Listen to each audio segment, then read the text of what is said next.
साधारणतः 60-65 वर्ष आता होतील. पुढच्या वर्षी शिवसेनेला 60 वर्ष होतील.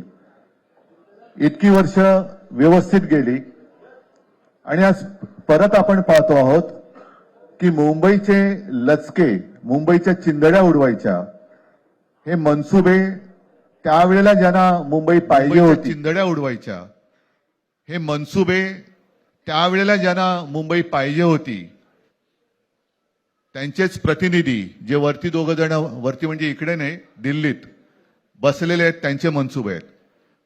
आणि आता जर का आपण भांडत राहिलो तर मग तो जो काय संघर्ष, ते जे काय हुतात्मा स्मारक आहे, त्याचा मोठा अपमान होईल. आज आम्ही आमचं कर्तव्य म्हणून एकत्र आलेलो आहोत आणि मी मागेच म्हटलं, एकत्र आलो आहोत ते एकत्र राहण्यासाठी.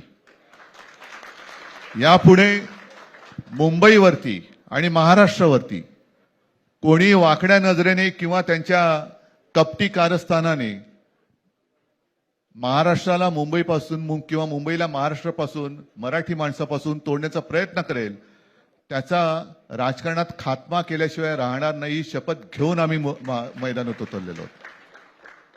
उत्साह अमाप आहे.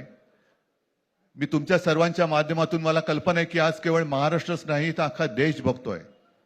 मी सर्वांना विनंती करतोय, आवाहन करतोय आणि एक सूचना सुद्धा करतोय. कारण मागे विधानसभेच्या वेळेला भारतीय जनता पक्षाने जो एक अपप्रचार केला होता, बटेंगे तो कटेंगे, तसंच मी मराठी माणसाला सांगतोय की आता जर का चुकाल तर संपाल, आता जर का फुटाल तर पूर्णपणे संपून जाल.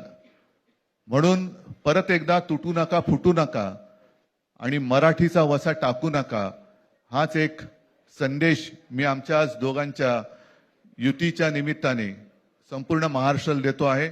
आणि मला खात्री आहे की मराठी माणूस हा सहसा कोणाच्या वाटेला जात नाही, पण त्याच्या वाटेला जर का कोणी आलाच